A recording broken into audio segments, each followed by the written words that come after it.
Amateur. Perfect. Nearly perfect. Nearly at it. Nearly. Hello. Hello, how is everybody doing? Welcome back to that comic book review show. This time it is Simon's turn, and he's picked Michael Turner's Fathom from 1998. Before we get started, we're going to go around and so everybody can introduce himself. To my left, or is it right? Before we get started, all of them.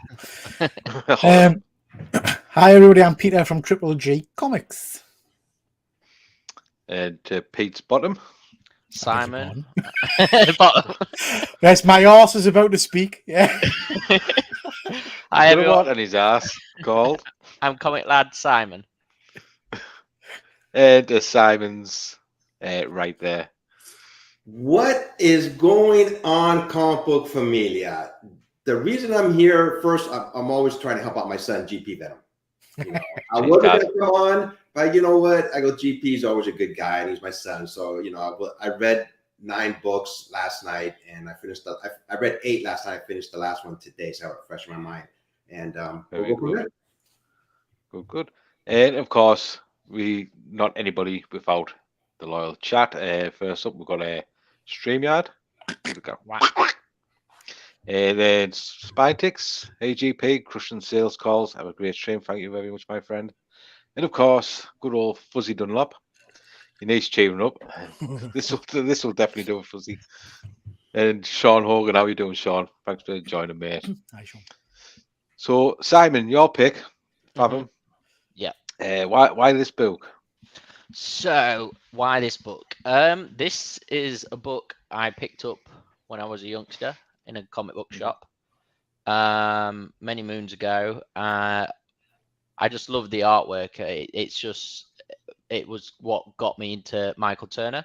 He's one of my favorite artists, and it was really one of a few comics that got me into comics reading, because I didn't want to be one of the norm guys who just picks up a Spider-Man or Batman comic.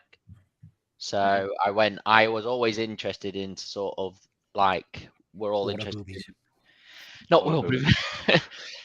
always interested in these sort of independent little comic books like Image, Top Cow, Vertigo, you know, companies like that. I didn't want to just stay the whole DC and Marvel sort of normality. So that's why I chose this one. Yeah, no. I think that's a valid reason. Yeah, Absolutely. I say I dropped out of comic books, and when I got back into it was because of Spawn. So yeah, obviously understand where you're coming from, mate. Fuzzy saying the normal guests obviously made better plans. Oh, cheers, mate. Yeah. So, and we're joined by Phil's Nerdyverse. He's always been interested in. Well, there you go. Thanks for joining, Phil. Yeah, so Fathom, written by Michael Turner and Bill O'Neill, published by Image Comics and Top Cow, released 1998, I think it was. Was it 98, 99, Simon? 1998. Yeah. So, do you want to give us the synopsis of the book, Simon? Yeah, I can give the synopsis. I just, wanted to sort of really go over Michael Turner and his history really a bit first, because I think that is what really impacted this book. So Michael Turner, yeah, go ahead, mate. Michael Turner started as a young artist at Image Comics, and then he started with Witchblade. Yeah. And he started doing that, and then he wanted to create his own. And I think he fell out with Silvestri, who was at the time he was working with and doing a lot of the artwork for Witchblade. And then that's why he went on his own with Top Cow to create Fathom. And that's where he started it. His inspiration is sort of from National Geographic Channel and things like that. He was a scuba diving enthusiast himself, so that's where the inspiration came from. So really the synopsis is around that. He wanted to sort of create a character who was around water and sort of like, I suppose, portraying a bit like Aquaman, but in his sort of view and in a different way. So the whole synopsis really is of this sort of starting off young girl who is found upon a ship and then discovers that she's actually from the deep underneath the water when she's in her old age. And yeah, I won't spoil all over it because obviously we're going to go from page to page, but that's really the whole synopsis, where this girl discovers she's got these water powers and she's in love with the water and has always been, and she's always wondered where she'd come from, and she starts discovering where she actually comes from. Yeah, brilliant, man. Yeah. Just point out on the art, it's not as bad as Night Terrors before we get started. Yeah, but like you said, Michael Turner is an artist. He has done some really good things. I think me and Pete were talking before the show.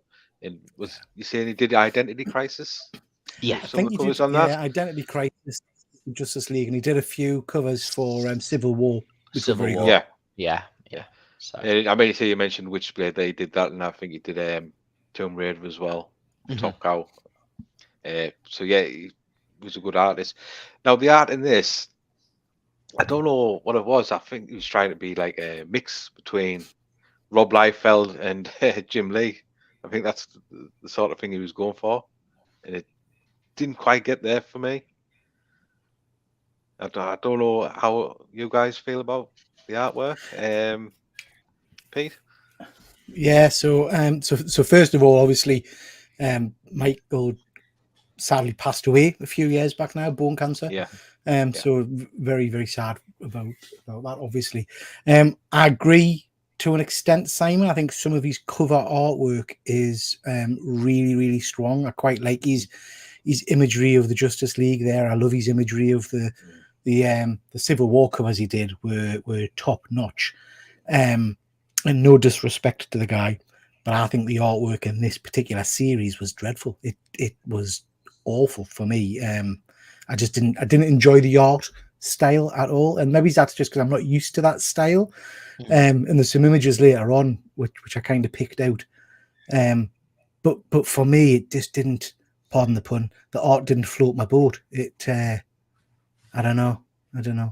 But overall, I think he's very, very strong in terms of cover work, and I love his rendition of the Justice League. But I'm not sure why the art didn't do it for me in this book. Like Pete says, he did pass away. I think it was 2008 from bone cancer. If anybody wants to donate anything to a cancer charity, I want to leave the link for Rob's Fat Stacks in the description, so you can head over there because he runs a cancer charity, Comics Curing Cancer. Fuzzy just said, "What happens if you don't like the art? You won't ever like it, really. I think the writing should always be considered more than the art when reviewing an arc or a story." Yeah, absolutely, Fuzzy, and we'll get to the writing soon too. Efren, what did you make of the art? I never read this book, but I've seen pictures of the is it pronounced Fathom, right? Yeah. I've seen it. I mean, not every day, but just always pops up on my feeds, so I knew about this character. I just think the characters were too perfect looking, I don't know, man. It was good artwork. I love Michael Turner's artwork, especially on Justice League, Civil War. He's done Spider-Man, they show him every now and then coming out there. I love his work. That's why I basically read this book, was of Michael Turner and his artwork. But it just got overbearing after a while. I mean, looking at all these pages and the guys, the way they were dressed, the water people, it's like, come on, put them on a regular wetsuit or something, makes it. But then you always see the Submariner just wearing shorts, basically. Yeah. So, I probably just wasn't used to seeing it since I never really read one of his comic books before. It's the first time I ever have. I will say, when reading through this, that you got further on into the issues, some of your splash pages were really well done. Yeah. I will give him that. I really did enjoy some of the splash pages in this. I wonder for me if maybe, and again we'll get to it in a bit, I'm sure, in terms of the writing. I wonder if the art became muddied by the sheer volume of speech bubbles and text on the page, because some of the pages were literally drowning with speech bubbles, and Yeah. You know, it was a very, very text heavy story, I thought at times. So I wonder if his artwork didn't jump out because of that for me, you know? Yeah, it did kind of draw your eye away from the art. And comics book being a visual media, Mm. I think the art, I personally think the art should overtake the writing as the focus. That'll just take us into our overview of what we generally thought of the whole book in general. We'll start with Efren. I liked it more than I thought I would, to be honest with you. You know, and I liked Right. it. One of the cities was San Diego. You know, Yes, yeah. pretty cool. You know, so that's what drew my interest a little bit more. I wasn't going to read this. I wasn't going to participate this week. I don't want to read this book, man. But I read it, and I'm glad I did. You know, it was 9 issues long, but it had a beginning and a middle and the end. Yeah. And some of the splash pages were really nice. You know, but you know, I enjoyed it. You know, more than I thought I would. Pete. I thought it was okay, if I'm honest. I thought it didn't blow us away, but I didn't hate it. I like the overall idea of it. I think the concept is spot on. I love the idea of this kind of warring alien race under the sea battles. I love the power sets and all that kind of stuff. But it didn't flow for me particularly well. And again, I think there were, you know, we'll touch on it, I'm sure, as we go through. There were pages and pages of text that just felt totally unnecessary. So yeah, it was all right. It didn't blow us away. And Simon, before we came on the show, made a comment about, you know, it being a product of its time. There's a very good chance that had I read this 20 years ago when it came out, I would have loved it. Do you know what I mean? It might have been right up my street in terms of artwork and storytelling back then. Yeah. But reading it now, it didn't necessarily set the world on fire for us. Like I say, it's not a book I hated, by no means. I thought the storyline was interesting, but it's not a one, if I'm honest, I'll go back and pick up and read again or look for the continuation of the story. Yeah, it's interesting you're saying that it's a product of its time, and I think as comic book readers, we kind of evolve with the comic books, and that becomes our new norm. I say you go back, you read Silver Age now, and it's an absolute slog. It's dire, Yeah. So I absolutely agree with you there. Simon, we'll have your overview now, mate. So I originally picked up the single issues, which I've got here. So I've got all the single issues from one. I think it was actually, they ran all the way to 14. So even though you guys read 1 to 9, in sort of issues sort of 10, 11, and 12 is where he sort of, I suppose, it made the more character a bit more interesting in the next ones, because he actually meets up with Witchblade and Tomb Raider. She does, the character. Right. So yeah, so he did a full crossover in issues 11 and 12. So yeah, so that's interesting. I read this obviously when I was young, and I picked it up, and yeah, I loved it back then. The fact that I've got tattoos of it. So right. So I actually like the artwork, but because back then there wasn't anything like that. Now there is. Now there's a lot of things a lot better and a lot more vibrant and colours. Maybe because it was his first sort of comic book writing and drawing. Maybe he rushed it. I do agree with Peter in the fact that it was very text heavy and a very like moving from like time zone to time zone. You know what I mean? Yeah. So apart from that, there was elements in it I absolutely love, like the page spreads. They're amazing. Oh, I think you're getting a bit of feedback there as well, Simon. You sound a bit echoey, mate. Just going to quickly jump to the chat before I come to myself. Fuzzy saying he's only read 2 random issues. Is that me being echoey? Is it? It's not me. I just turned mine off. I'll sort it out in a minute. Fuzzy saying I only read 2 random issues, but the little taste I had just wasn't for me, I guess. We're joined by Kenneth Bird. welcome, mate. Fuzzy saying Peter will have 2 9.8 issue ones bought by Friday. Yeah, Pete saying not a chance. Fuzzy, what a boost stats class. 2 seconds, I'll just try and sort my mic out. Can we see the tattoo, Simon, or is it in an inappropriate place? No, you can see they're on my arms. There you go. Hang on, There's, we'll make you big. I have control. Just a second. So that one's Witchblade. Oh, that's good, mate. I like that. And that one's Fathom. Yeah. Wow. Yeah, and then I've got that's Soulfire there. I do have Flash there as well. So when you walk into a bar, do you just pull up your sleeves and show everybody your tats, you know, or just Possibly.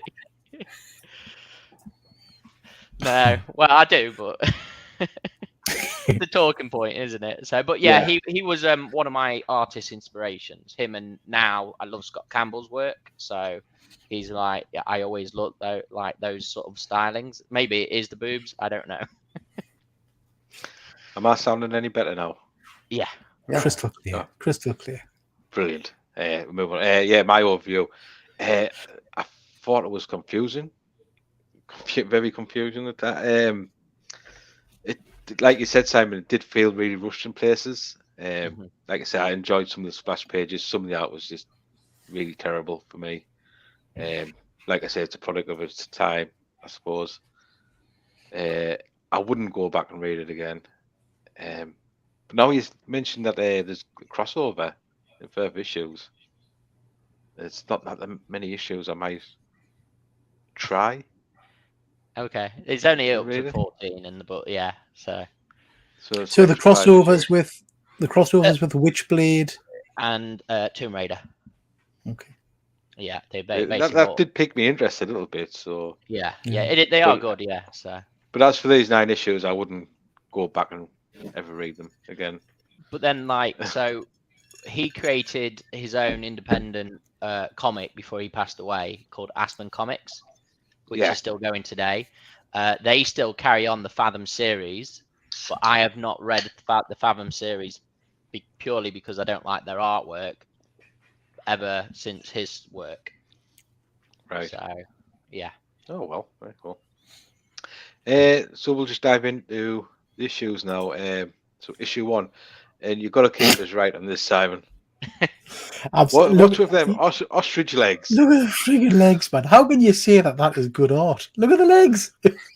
Top half, brilliant. What the fuck's going on with the bottom half? That's like Rob Liefeld kind of art style, isn't it? It's very, the faces are very like Rob Liefeld, just without as many lines that he tends to put on them.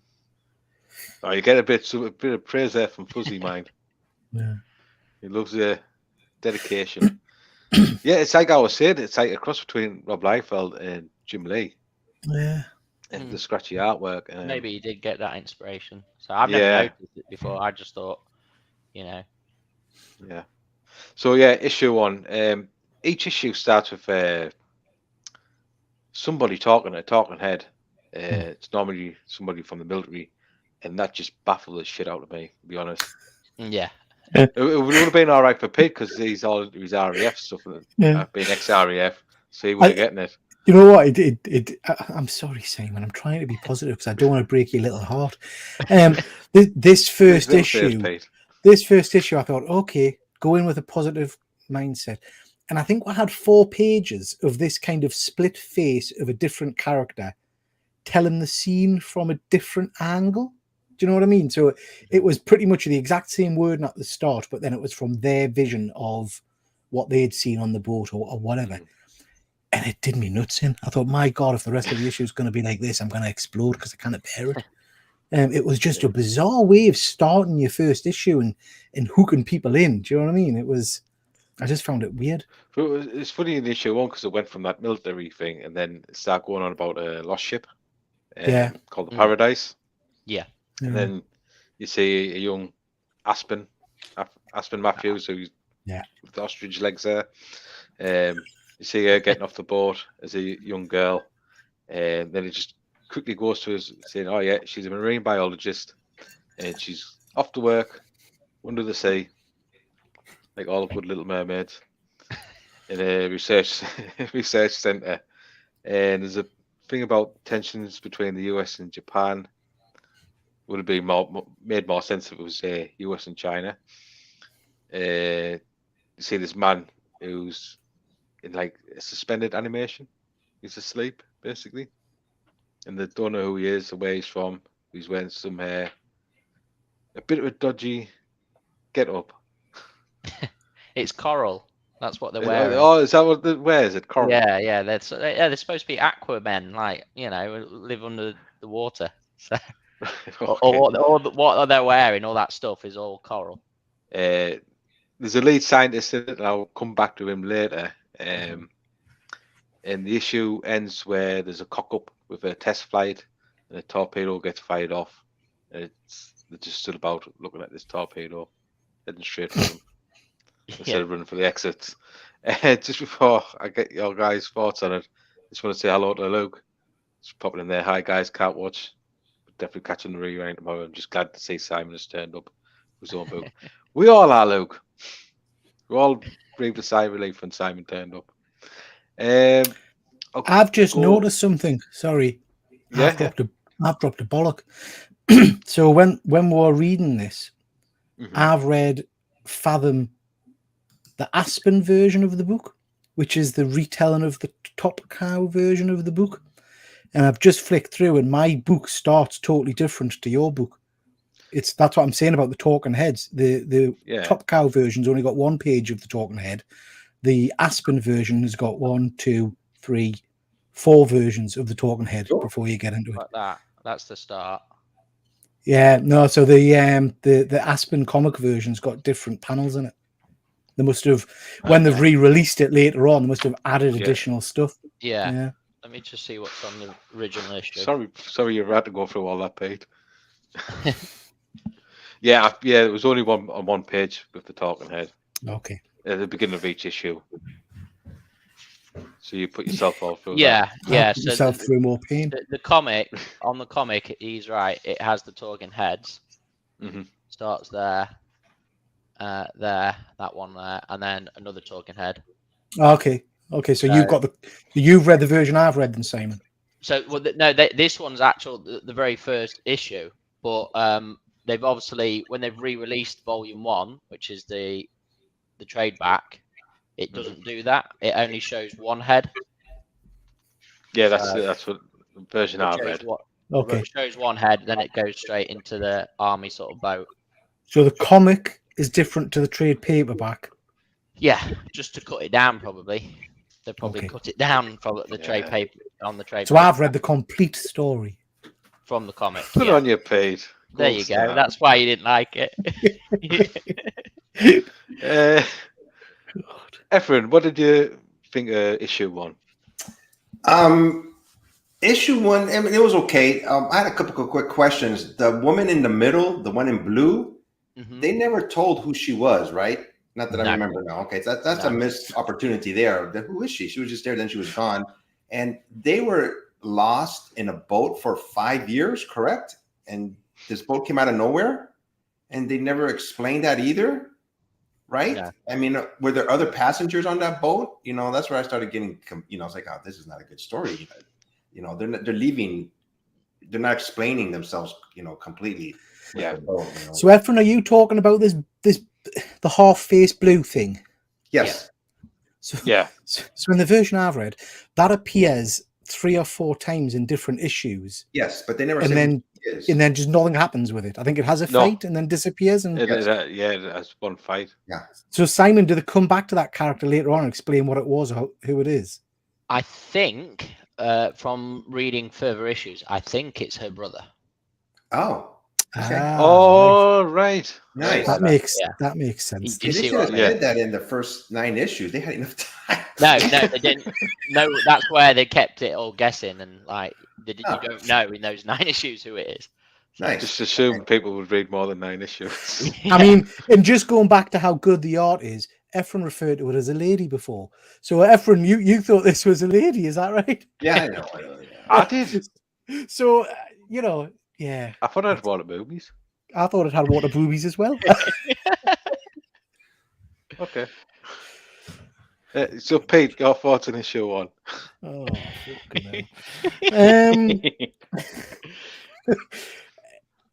hell. Just confusing. Just yeah, like you said, it jumps around a bit. We then get this scene. I'm just flicking through it here. This scene where they're kind of on the sub. She's got an ex-boyfriend who we get some small talk with. Yeah, he's an Then the absolute RAF. Sorry, well, he dies, so don't worry about it. Yeah. The military pilot accidentally torpedoes the submerged thing. Yeah. We get the guy. I mean, Simon, you're saying this guy's in coral. I'm just looking at his outfit here. That doesn't look like coral to me. It's like alien tech. I thought these guys were meant to be aliens or something. So it's like sort of cross between Aquaman, like alien coral tech. Yeah. So it's like, yeah. Oh, and there's a fella called Cannon Hawk who's introduced in this issue. Yeah. Yeah. What the fuck calls somebody Cannon Hawk? Michael Turner. Michael Turner. Yeah. It just felt, as a first issue, I did think the story no, I didn't. It wasn't until I got into it that I started to enjoy the longer story. The first issue, if I wasn't reading it for this, the first issue, if I'd picked this book up off the shelf, I would have been quite confused, and I don't think I would have continued on. Yeah. I don't think you got the taste of what the longer story is. Do you know what I mean? It was quite confusing. Yeah. I think I picked this up mainly for the artwork back in the day, for his cover artwork and things like that. Yeah. So that's what made me pick it up. You are right. I think the stories does jump about and he's not obviously the best storyteller, which is why he was always renowned for his artwork. So yeah. Fuzzy's saying alien coral tech. Isn't that obvious, Peter? Yeah. Come on, get with it. So Simon, when you were a young lad and you went in the comic book shop and you picked this first issue up, because of the boobies, after you flicked through it many a time, I'm sure. Yeah. How long was it before you started actually read it? I did read it straight away. I did it because you did read it straight away. Yeah. Okay. I was actually. I think before I picked this up, I actually picked a Spawn up like you. I was like, into Spawn a bit, and then I picked this one up, Witchblade and Darkness as well. Those were my favorite reads. I was always enjoyed Darkness than this, but I purely picked this up purely for the artwork and the covers. Okay. What intrigued me was I was thinking it was going to develop and go a bit more. So yeah, I have to say, the story and the speech bubbles is what spoils this book, I think. That's fair, mate. It has a lot of potential, and I like Michael Turner's artwork. I think it's phenomenal. It made some of the his best artwork was on DC and Marvel. So yeah, let's just we'll go straight to issue 2.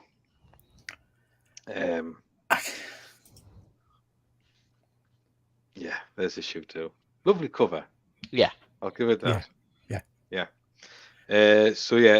This underground. Sorry, Faye, go on. Yeah, go on. Sorry, I was just going to say the covers are lovely and beautiful, but they've obviously been drawn as pieces of art and not necessarily reflective of the comic. Because if you are writing a comic, that clearly shows the main character there with her water powers, which she doesn't get until about 5 more issues time, I think. Yeah. So it's a little bit of a spoiler. She does sort of get it that first. Second. It's this second issue she gets it. When it blows up, she sort of turns and he discovers her. She's already turning a bit of water. So I suppose that's where that. Yeah, I suppose so. You're right. But she doesn't really get into her powers till late. Yeah. So the military base gets blown up. I think there's only 2 survivors. Yeah, but they were stood around quite a long time watching this torpedo heading for them. Actually, like slow motion. Then we get another thing about the ship, like Efren mentioned, the Paradise. Oh no, I'm reading issue 1 again. I say my mind's slipping. Bloody book. So they're underwater. Aspen gets saved by that Yeah. man who's asleep, Yeah. basically. And him and this water being fight to save Aspen. I'm on the right track. Yeah, and Aspen gets saved. That's basically the issue too. Is there any more to that, Simon?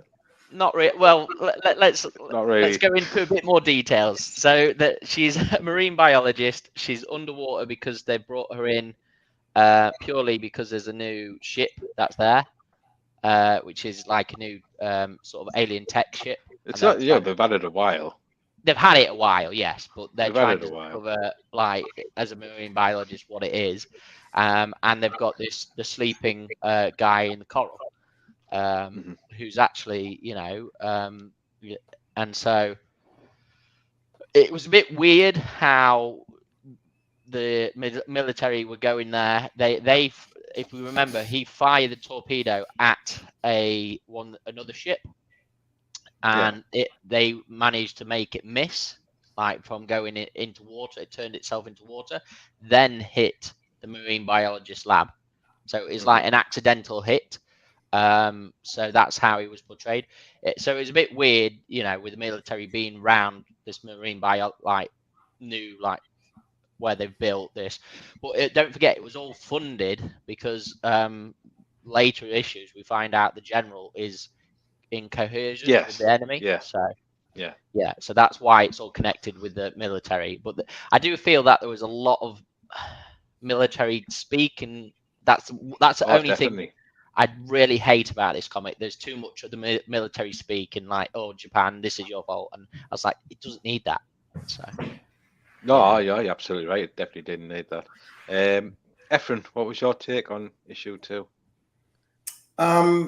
I mean, I just like the way they were continuing her storyline slowly, and who she really was. But at the same time, I mean, she lived in San Diego. She was in the water plenty of times. Wouldn't her powers have developed before that? Unless it was a traumatic experience that fully developed her powers, almost drowning. She had no idea who she was. But, like I said, it was a good read. It wasn't the best read now, but I enjoyed it, and that's what it's all about, and you got to try different things sometimes. Like I said, I was no way I'm going to read this book. I said, you know what, give it a try. This is your show is about, reviewing comic books. Exactly. That's why I read it, and would I read it again? No, but I'm glad I did read it. Now I know what it's all about, Yeah, brilliant.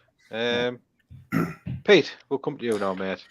Yeah, lots of action in this issue. I'm just flicking through. Some of the artwork's quite nice. Again, some interesting panels. And again, it's because you've not got the benefit of knowing anything about this story. I guess it is quite hard to follow who's who and what's going on. So I'm looking at images of that person again, that we've been talking about. They've definitely got boobies. So unless our brothers, I don't know.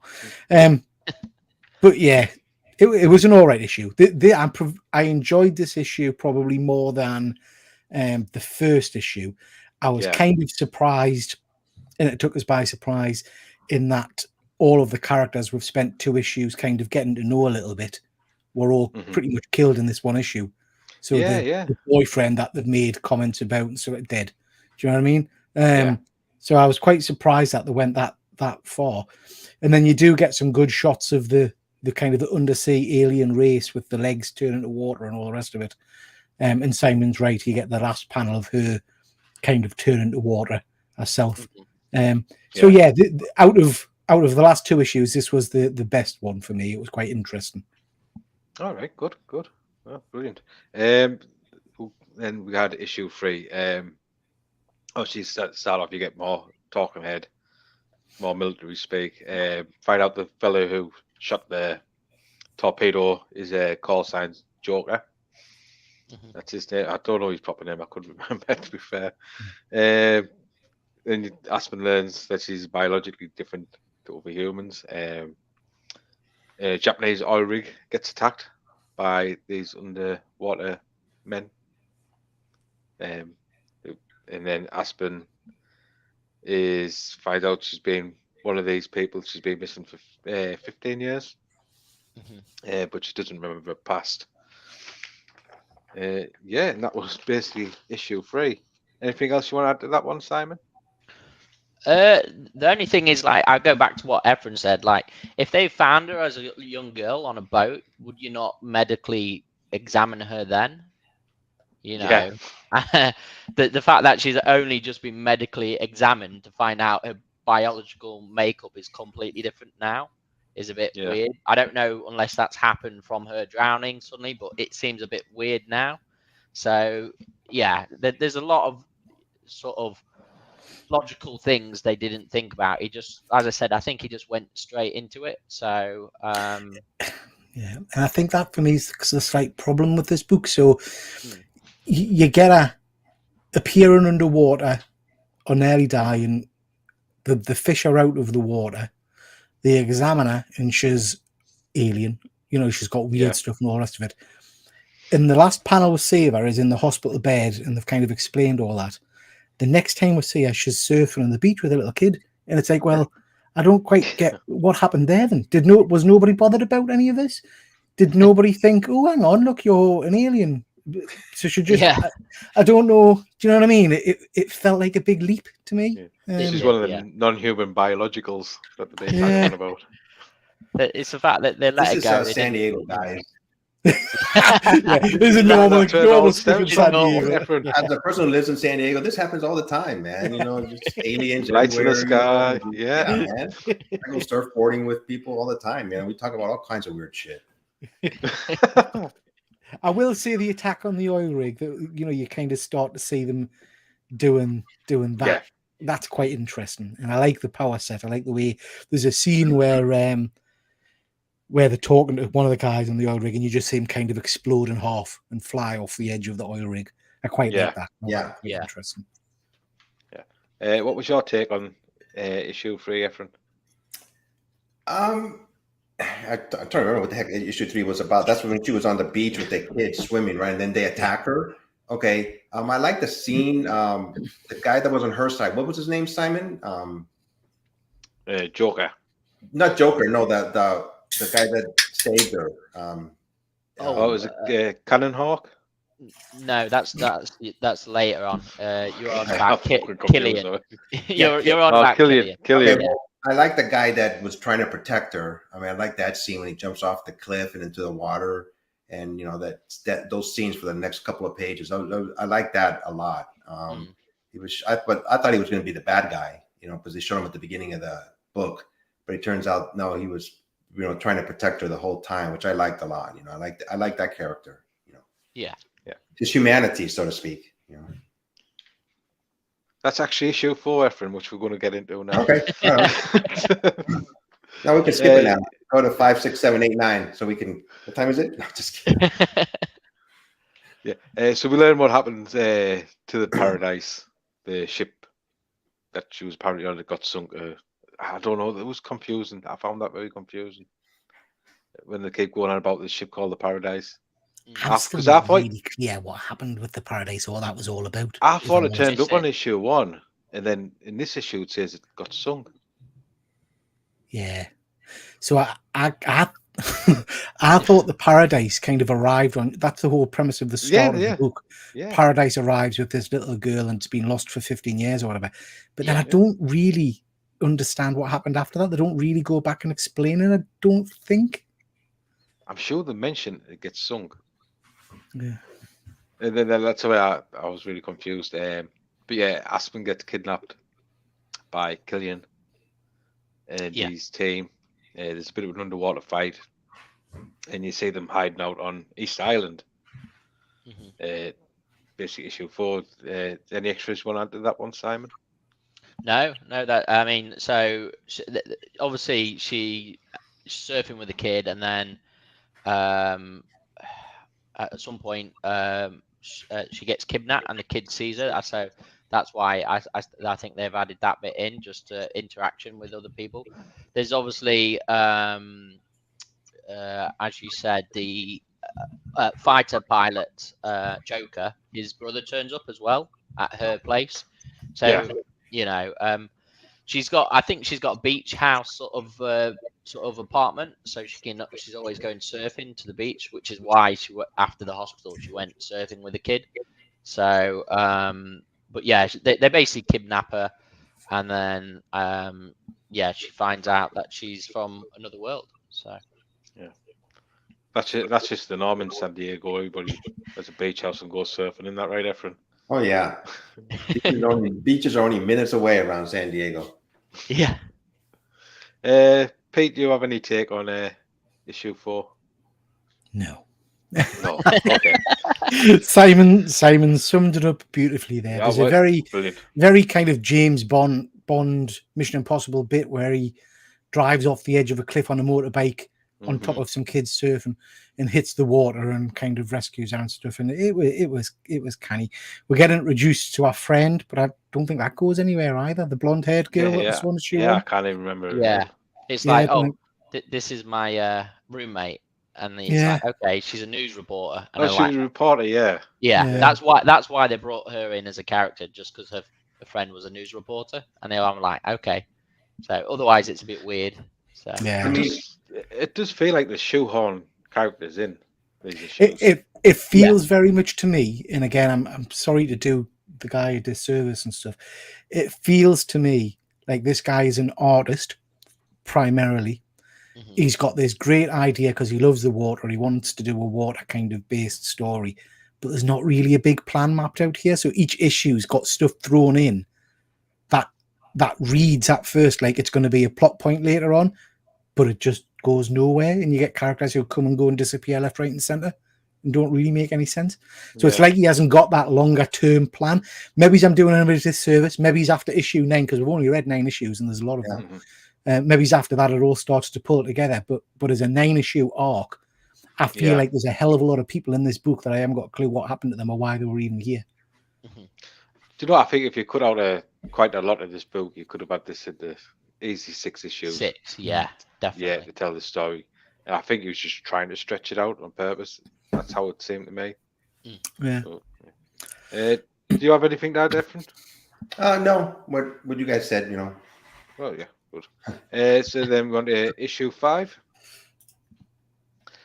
and we get Aspen swimming with dolphins. I thought she was being panicked after being even though she's been kidnapped. Yeah, even though she's been kidnapped, she's swimming around with dolphins.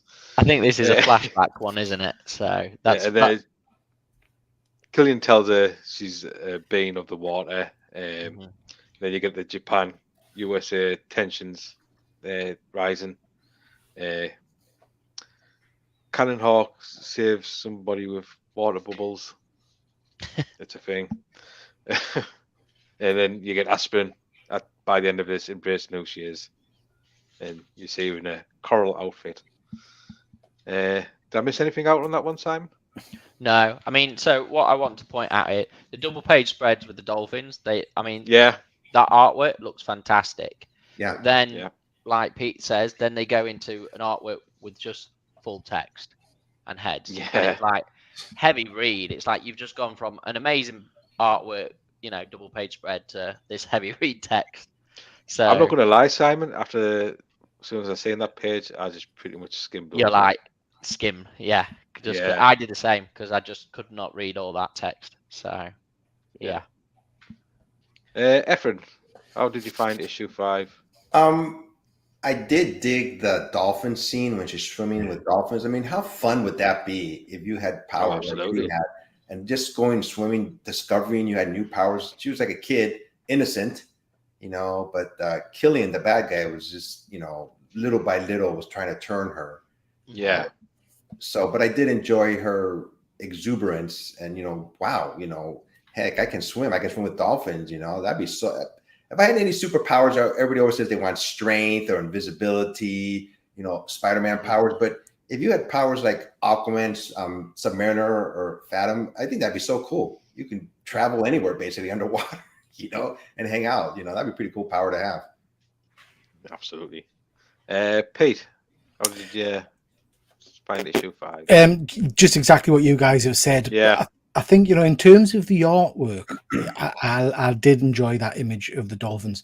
But again, this book makes some bizarre decisions for me. So you've got those beautiful kind of double page spreads of the dolphins and things like that. Yeah. You've got the variable artwork, I would say, in terms of the quality, and then you get your big punch moment at the end, which is the character coming out in a coral stroke alien outfit, badass outfit. And for some friggin' reason, that page is sideways. So so she's you've got to turn the page around. Do you know what I mean? It's like all of a sudden the book I don't know. It just felt weird. Is it sideways? Well, it is on the yeah, it was on my tablet. So on the digital version, Simon, yeah, it's sideways. Oh, yeah, okay. Yeah. That's strange. So they've turned it up for the trade back. Yeah. Yeah, Weird. I wonder what it's like in the original comic. Yeah, I'll have to see. Yeah. Which it just feels like a strange choice. Do you know what I mean? That all of a sudden, absolutely. Yeah, And they probably wanted people to talk about it, which one's are. that? 5. Yeah. Issue Issue 5, 5. Let me just have a look. So it should be the last page, Simon. Don't read it. Don't read it. So they've done it as a double page spread on the comic. Interesting. Which would work much better. That looks that looks much better. Yeah. I mean, still sideways, but it's a double page spread, isn't it? Yeah. Interesting. Yeah. Well. Then we get issue 6, as you can see on the cover. She's there in a full alien get up. She gets put to her first mission. I can't remember what it was now. Attack kill somebody. Yeah, it was attack the Japanese, wasn't it? Yeah, another oil rig, wasn't it? So. Yeah, that was right, mate. Yeah. And then after that, she gets put into a machine called the apparatus. Don't know what this machine did. Yeah, I think she. How is it? Does she power it or something? Give it power? She's got. The reason Killian's chosen her, he knows about her, I think, and she's like the powers these machines, like batteries, So she's a big battery. Basically, water battery. A water battery. Hydro battery. But before that, we've got to remember back on the oil rig, it's the first time she accidentally kills someone. She doesn't accidentally kill someone. So this is this is my big problem with the book, right? We've had, what are we now, issue 6? We've had 6 issues of this young girl, our hero. Yeah. We've kind of grown to like her, I suppose. She's been part of the human race for X number of years. She's got a job. She's got a boyfriend, blah, blah, blah. She meets some fish people, stroke aliens. And literally the first day, they say, you see that bloke over there? Go and suck the water out of him and pop his head. She goes, fair enough. And does it. Yeah. And it's like, well, all right, then. That felt like a massive sudden shift in character, in tone. You know what I mean? Because she literally, she does it on purpose. She uses her powers and kills the bloke. Yeah. That's it. She had a little bit of remorse. She had a little bit of remorse, Yeah, she did. Doubts, but she still did it anyway. She just, and then she wasn't really that bothered about it. Yeah. Then they put her in like this battery thing and just sitting there and charge it up. As you do. You're right, Efren. Sorry, you're right, Efren. I'm just reading it. A remorse. I killed him. I feel sick. Anyway, and then she cracks on and goes wandering off. Yeah. There was some really weird dialogue like that from other characters as well. And it's a strange one. It really is. You find out about the truce between the general and Killian in this. General's just letting him get away with everything and crack on, basically. And something about an underwater city. Am I right there? Or am I just making that up? I can't remember it now. They've got their own underwater city, haven't they? Killian, that's near it. Easter Island. Where so why the hell were they on top of? If they're living underwater and they've got this big city underwater, why did it look like they were hiding out on Easter Island? I don't know. I don't know what the relevance of Easter Island. Maybe that's where one of those battery things is. I don't know. Yeah. Anything you want to add to that one, Si? No, that's pretty sums it. We were all a bit. I was shocked when she killed him and then just walked off. And she's like, "Me." Yeah. Can I just show a page, GP, on my iPad? Yeah, of course you can, mate. Yeah.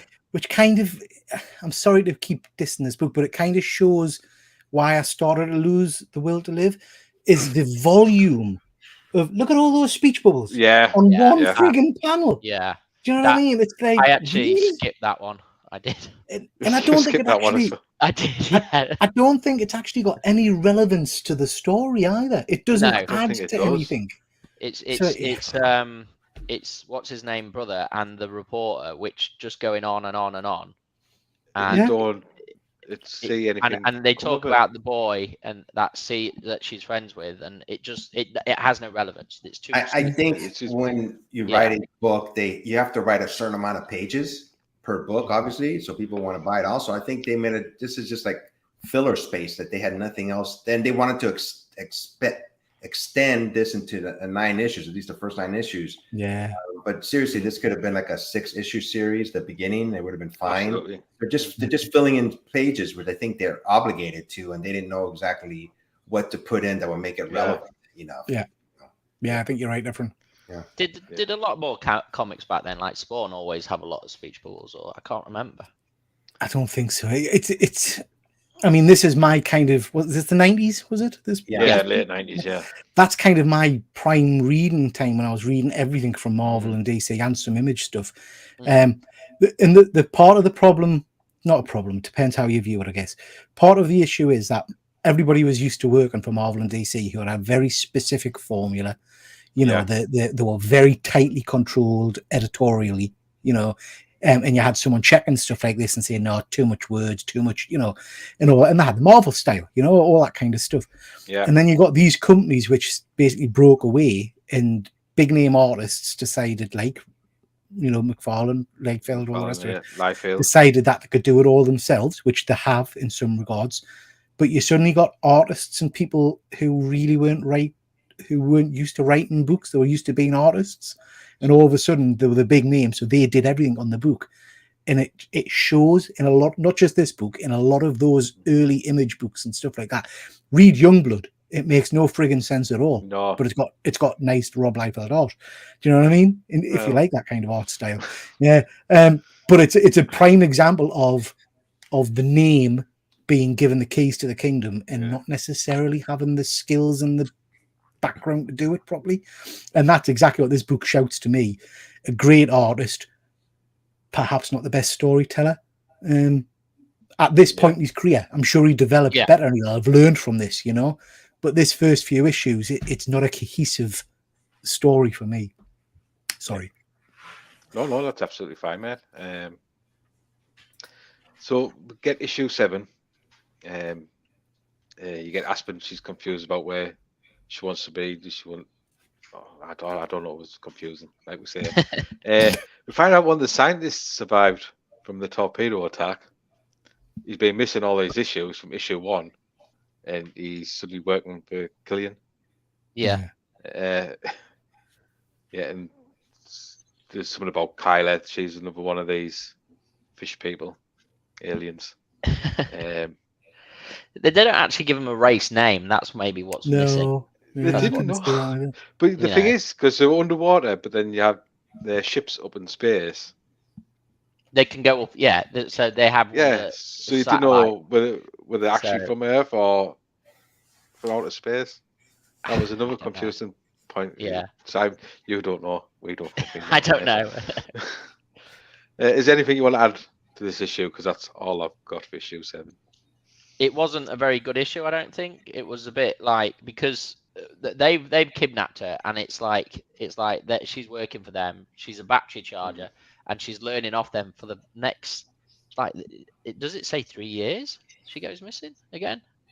I don't know. 3 years missing. I don't. Yeah, well, or 3 months. Sorry, 3 months probably. 3 months. Okay. Yeah, so it's the fact she's been kidnapped for 3 months, and no one's really gone searching for her. So, you know, she's well loved, isn't she? Yeah.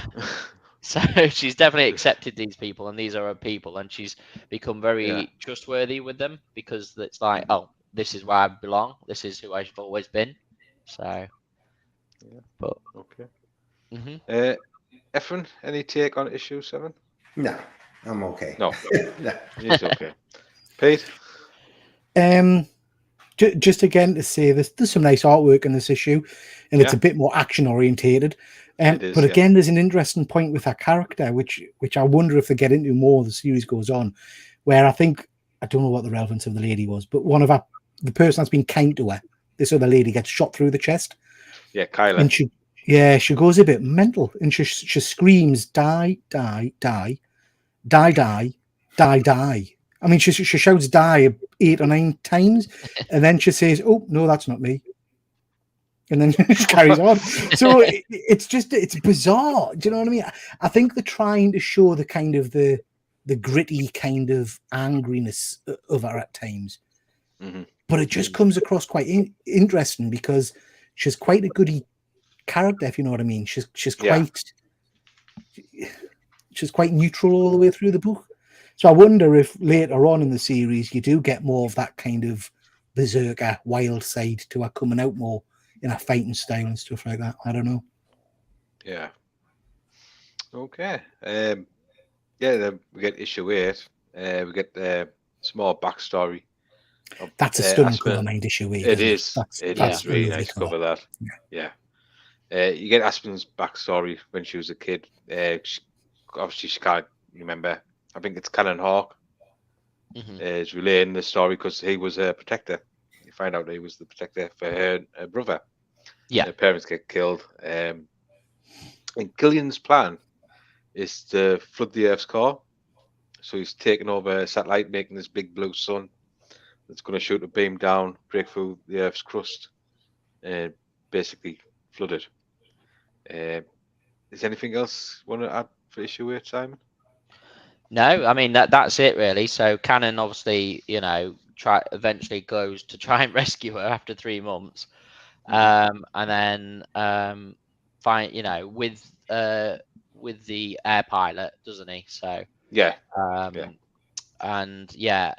find out that actually the villain is Killian from the start. I do like that twist. From you don't know who he is at the start, and actually he's the bad guy that she's been with this time. So because there's the thing with Killian and Cannon, you didn't know which side. No, you didn't know who was going to be the bad guy. So I liked how they portrayed that. That's one thing I do really like, and that's what interested me. I like those stories where you don't know who's going to be the bad guy.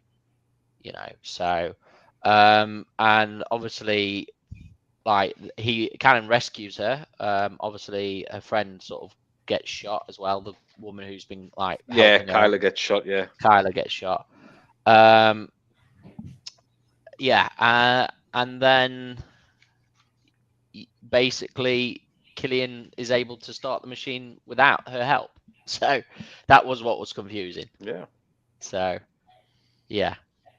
but he starts the machine anyway, so he didn't need her in the first place. I don't know. He's like, Simon, the whole book's fucking confusing me. Just won't focus on one. But this is 1998, so like, do you know what I mean? I just read it for this. When I read it back then, I absolutely loved it. Reading it back now, I think because I've read other different comics, I think it's a lot harder to read for me. And Simon, do you know what? To be fair, mate, that's a very fair comment because even on this show, we've read books from years ago, and they don't read as well as I think they read back then. Do you know what I mean? Yeah. So I think this is a product of its time. Absolutely. Definitely. Yeah. Efren, anything you want to add, Ben? I like the scene at the. Are we talking about episode 9 or just 8? 8 at the minute, mate. Just progressing of her powers. She's finding out who really the bad guys are. I like that arc of it. So I mean, like I said, it wasn't a read that bored me. I read it and it had some interesting points to it. Is it a great book? In my opinion, no. But it's a book that I read and I didn't hate it, which is a good thing. Like these are 9 issues. I could have been reading something else. No, I'm glad. Like I said, I'm glad I read it, and I love the artwork. I mean, the cover pages by Michael Turner. This is why. I go. I got to read this book. Yeah, it's beautiful. That one where where they go back where she's younger and with her brother and those. And they're swimming around. I mean, it's such a shame, obviously, that he passed away. He would have been up there with everybody else that's popular right now for sure. His artwork would have just gotten better and better. Yeah. You can see a lot of varying covers nowadays. If Yeah. Michael was still around. Yeah. Well, I absolutely. remember seeing like Campbell when no one knew him, and he was doing like Danger Girl and things like that. And now Yeah. look how massive his covers are, and everyone's He's buying huge. them. Yeah, absolutely huge. Absolutely, And I think if Michael Turner carried on with his Aspen comics, he would have been the same or even bigger. I agree. Yep. Yeah, absolutely. So we finally get the issue 9, the last in this arc. You get that fight between Aspen and Killian. Aspen loses and she gets thrown into the hole which this beam's created. She comes back out and she's basically water. She's water. She's That's where you water. get the water boobs. She's water. And she saves the day. Water Where boobs. the water boobs come from. Yeah. Yeah. But it is an amazing cover though. But Look. the thing is, issues 8 and 9, they were my favorite in the whole. Yes, yeah. They were like all the action, weren't they? Yeah. I enjoyed them the most. Is there anything you want to add to issue 9? Because that's all I've got. Because it was pretty much action filled. That one, not as much dialogue. I didn't think. No, it was more At action. that time. I love it. I absolutely love some of these double page spreads. I mean, basically she becomes savior of the day because like everyone think she gets thrown into this beam. But basically, first of all, one of is it Killian's men fighting Cannon gets thrown in and dies, but then she gets thrown in and everyone thinks she's dead. Even Killian does. And everyone's like, she's dead. She's in the beam of light that I'm gonna, that's going through the earth. A bit, and then she comes back. Like she's okay from the beam of light and she's all water. So her powers, because she's powered this thing up, she's obviously more powerful than we know. And she's like pure water. And then she's the one who actually kills Killian by sort of doing this really like turns him into water and just disintegrates him. I thought that cover looks awesome. Yeah, I thought that was cool too. I like the way just basically they show like 3 pictures of them slowly being disintegrated by the water. I did like that. That was pretty cool. Yeah. And then then she's able to actually just turn the machine off and save the day. So yeah. Well, brilliant. Pete, anything to add to this one? For me, this was the best issue of the run. I enjoyed the action side of it. I thought the artwork was very, very strong in the battle scenes and stuff. Like you guys have just said, I loved that scene where she kind of dissolves him in the water. And I really like the scene where she steps out of the beam and you get the realization of all of her powers and stuff. So for me, strongest issue of the run. Yes. Brilliant. Efren? Basically, what they all said, I liked issue number 9 because it did end. It had a, beginning, a middle, and an end, so to speak. It never showed, I'm not sure in later issues if the United States and Japan ever realized that neither of them were at fault or that they just went right past that. I don't know if they mentioned that in later issues. Yeah, I don't think that ever got resolved, did it? Yeah. No. It was like America was trying, they knew it was them. Who did the sort of blowing up the satellite, but they wanted someone to blame, so they blamed Japan. But why Japan? I don't know. Yeah, even the general, they never said what happened to him afterwards. And no, I liked Joker. He said there's one thing. I forgot what scene it was. I just want to go home and take a hot shower. And Aspen made fun of him. You've been in water this whole time. You want to go home and take a shower? That I have to say that this is my most favorite scene in it. This one where the beam of light actually comes out first and all the water, and it has got no writing whatsoever. So that's my favorite page spread, purely just because I love how the beam is just like connected into space and just firing down. So that to me was very impactful, I think. But yeah, I think these are the most strongest out of all of them. It ended well, so. It did end strong. I will give you that, mate. I'm just interested to know, with there only being 5 issues left of this first volume, would any of you read on, Pete? No. No. So I swear to God, if Simon suggests for his pick, volume 2. It'll just be GP. I've got them here. Yeah. Yeah, I'm glad you got them, Simon, because I was thinking of it. That's issue 10. But then issue 11, it goes into this sort of crazy guy. So issue 10 and 11 are like their own little story. And then it's into issues 12, 13, and 14 is where she does the crossover. Right. So it's the late issues. Those 3 issues are really cool, and that's where she does the crossover. So maybe that's why he did the crossover, just because it wasn't as doing well as he Popular. thought. So Yeah. he had contacts for Witchblade, and maybe he was able to write. I don't know how he got the licensing for Tomb Raider, which was amazing, and he was able to do the crossover. So I think it was Tomb a Raider Top Cow was property. Top Cow for a while, wasn't it's it? still Top Cow, yeah. So Yeah. with him knowing obviously the producer there, Top Cow, and he was able to mix them, which is a feat in its own right to get all these like all cool characters crossing over. Yeah. So yeah. Efren, would you continue reading this? No, I mean, I'm glad that it ended. And like I said, do I regret reading it? No. I almost didn't want to read it, but I said, nah, you know what? Just read it, man. And Michael Turner, I'm such a big fan of his artwork. Amazing covers. And like I said, it was an adequate storyline. I've read worse, I've read better. Oh, that's interesting. Yeah. Now we come to. Did any of you have a favorite bit of the book, Pete? Anything stand out that you like? I know you bitched. That's what he likes. Probably this last issue. I did like the kind of the end of the arc in terms of her getting her powers. So I like that image of her stepping out as a water creature. I thought that was good. Yeah. Efren?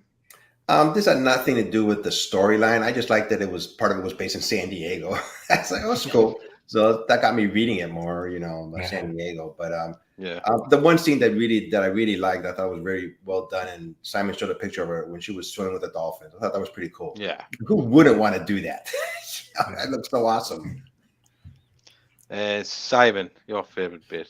I think that I've shown you that beam of light. It's amazing when he first turns the machine on. It's just blasting down. That looks awesome because you don't know what the machine's for and what it's there for. And that page spread looks awesome, I think. So. Okay, cool. Yeah, I've got to agree with the splash pages and the artwork is nice. Some of it is dodgy as hell, but yeah, like I said, these last 2 issues did it for me. Finished strong. Start of the week, finished strong. That'll come to giving the points. Pete. I see, I knew I could feel it. You're going to come to me. Put your head down. Yeah. Come on, let's be fair with it. I think it's you've got to say that this book was written in the 90s and it's a product, as we've said many times, a product of its time. It was written for a different audience and all the rest of it. That said, we're reading it now, so I've got a score based on today's reading. For me, a 5 is an average book, and I thought this was below average, so I'm going to go for a 4. I'm afraid. Sorry, Simon. Okay, no problem. Efren. Basically what Peter said, but my grade is a 5. It's an average book, So okay, yeah. Come on then, Simon. Let's have it's out of 10, is it? So it's out of 10. Don't you You've got to think of it. Not just the art side, but you've got to think of the story as well and everything you just said this past hour. I was going to say, think about the amount of times this hour you've said, "Oh, I don't even know. I'm a big fan. I love this book, but I couldn't tell you what this is about because I've got a clue." So just bear that in mind. I will. This is a nostalgia pick for Simon. Yeah. I'll do. Yeah. It was a 6.5. Okay, that's fair, man. Yeah. That's fair. I have to say, I have to give it a 4 because the beginning of the book is just so confusing.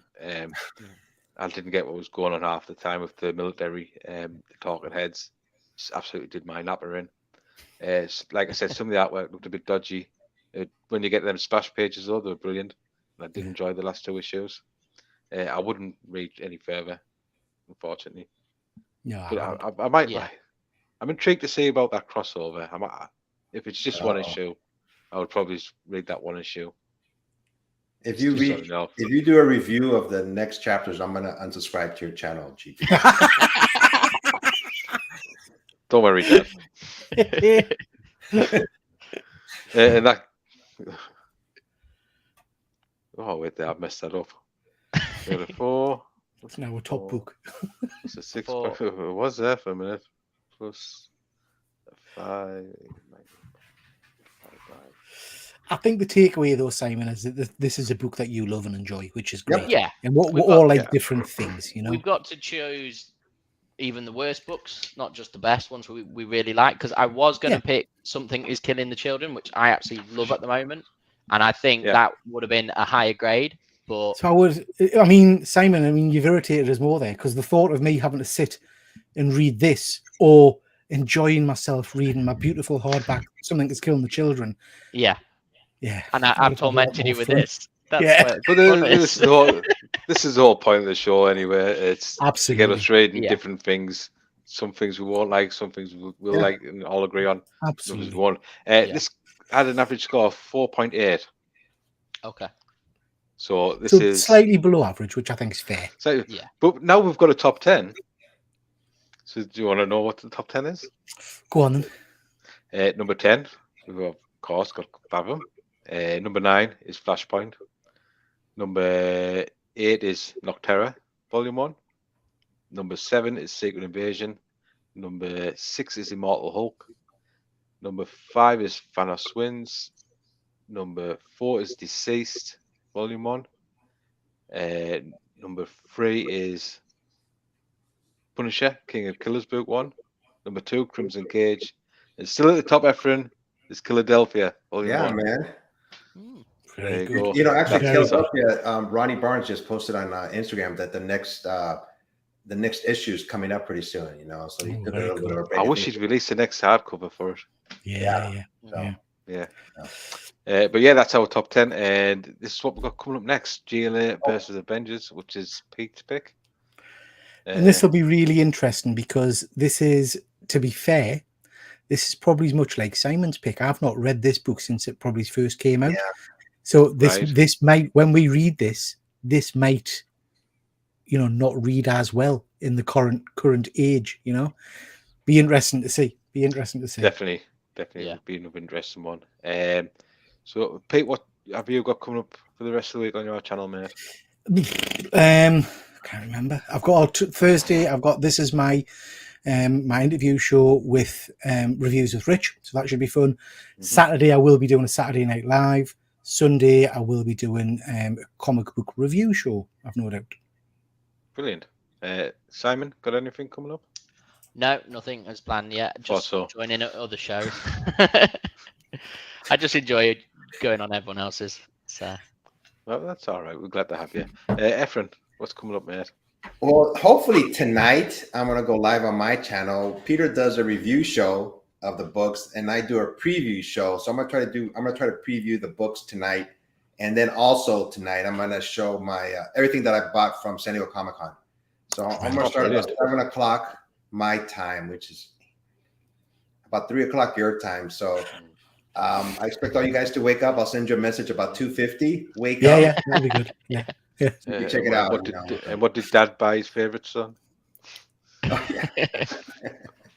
So yeah, I'm gonna try to do that tonight, and I'm trying, and I've talked to Peter about this.